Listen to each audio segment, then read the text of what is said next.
What's going on, Bulldog Nation? Welcome back to another video, man. It's your boy 2X Bulldog OG back for your entertainment. You feel me?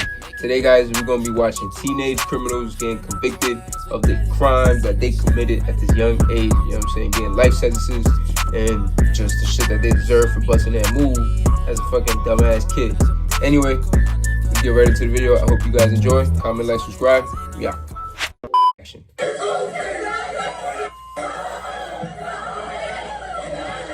The thought of a teenager being sentenced to spend the rest of their life behind bars is heart-wrenching and raises many questions about the justice system and how it handles young offenders. As young adults, these individuals have their entire lives ahead of them, yet they find themselves facing the reality of never being able to experience the outside world again. As we all know, crime and punishment are two sides of the same coin, and when it comes to young people committing serious offenses, the consequences can be especially severe. But what happens when a teenager is sentenced to life in prison with no chance of parole? How do they react to the news? And how do they navigate life behind bars? I don't know, man. I don't know. Shout out courtroom consequences, man. Shout out. Get your beds, get your snacks, you know what I'm saying?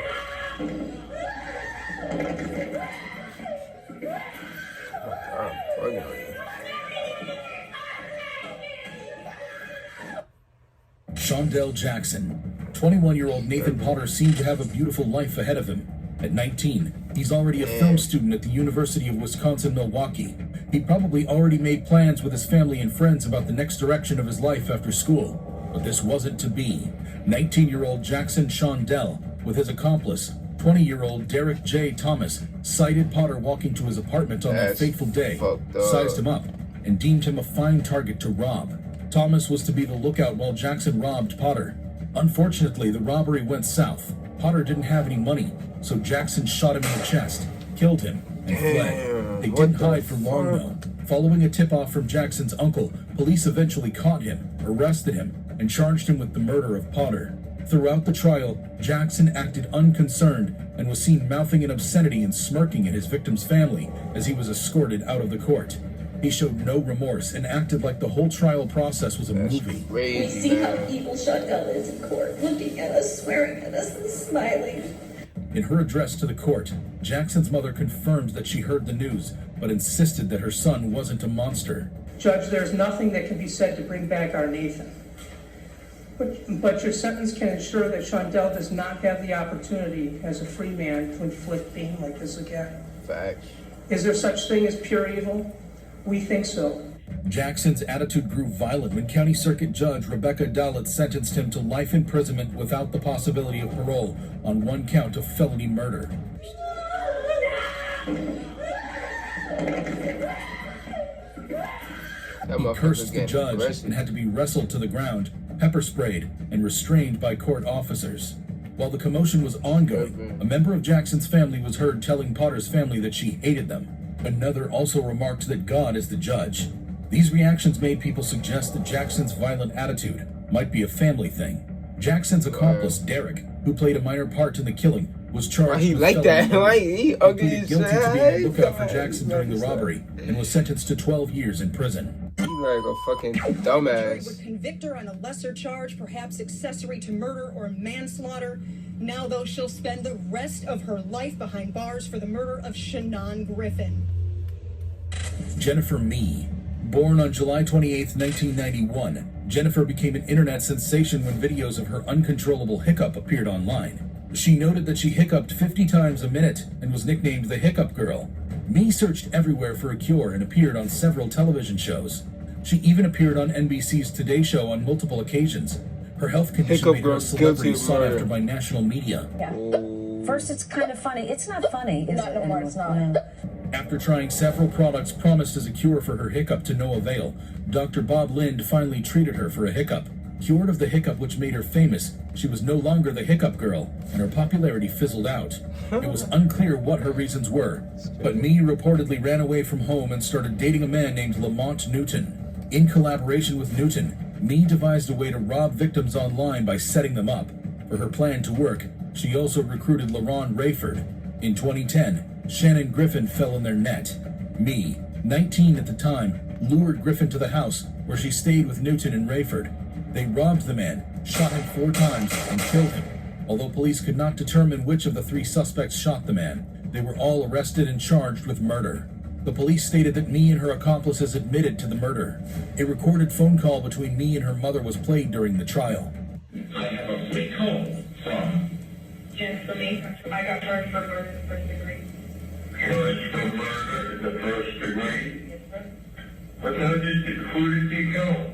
I didn't do nothing. I was just there at the wrong time, at the wrong place. Mee was convicted of first-degree murder in 2013 and sentenced to life imprisonment without parole. Her accomplices, Newton and Rayford, were also sentenced to life imprisonment without chance of parole. When she had her sentence, Mee broke down crying.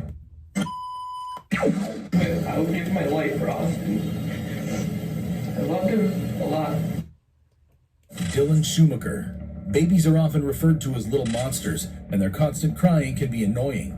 For 17-year-old Schumacher, life is too short to tolerate such an annoying cry. The teenager was tasked with babysitting Austin, his teenage girlfriend's baby, who was just 4 days short of his 2nd birthday. See, that's why However, the baby's constant cries made him lose his cool. Schumacher was living in the same house with his girlfriend and her parents. He was required to look after the baby after his girlfriend went to work a night shift. Neither Austin nor the 3-month-old baby brother, who he claimed didn't want Austin's cries to wake up, was his child. I really did. I think I did. I didn't mean to hurt him. Schumacher testified that he became frustrated with the baby and started spanking, slapping, and slamming him on the floor. He also admitted to punching him several times in the head through a pillow. Austin sustained extensive head injuries that led to brain bleeding and death.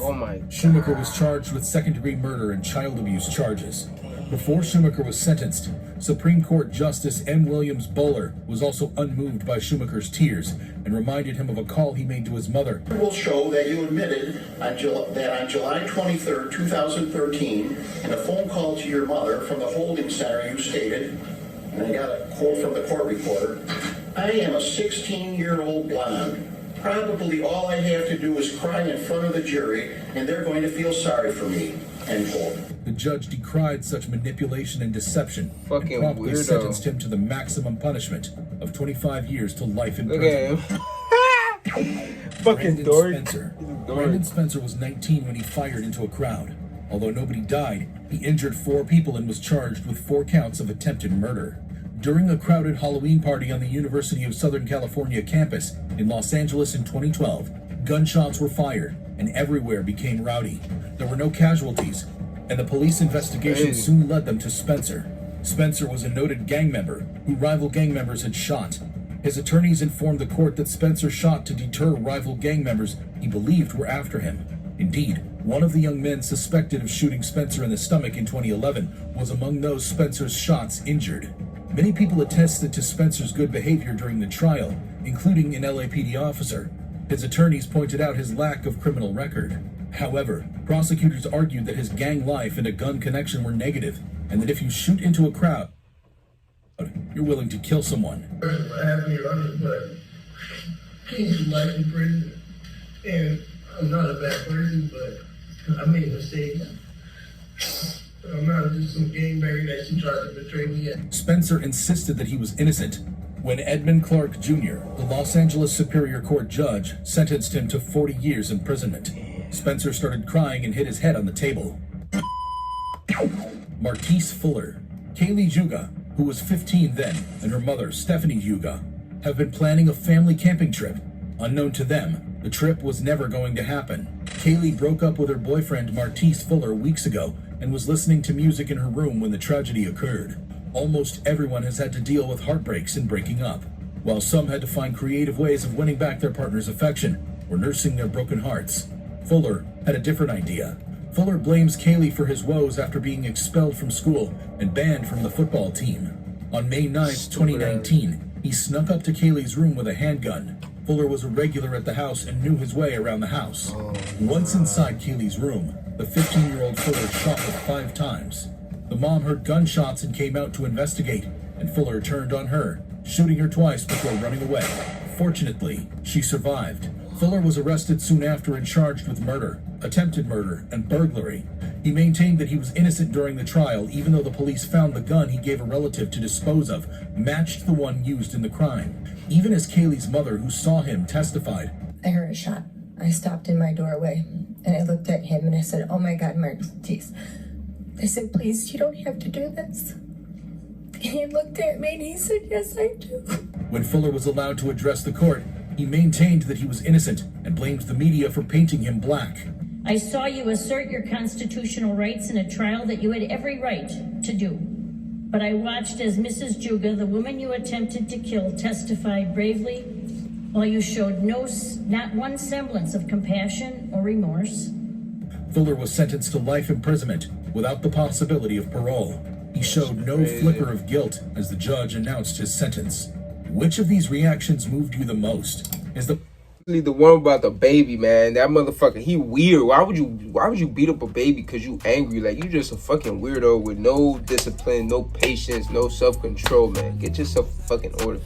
I don't know, man. Don't leave your kids with nobody, you know what I'm saying? Don't trust nobody with your belongings, with your house, with your relatives, with your babies, kids.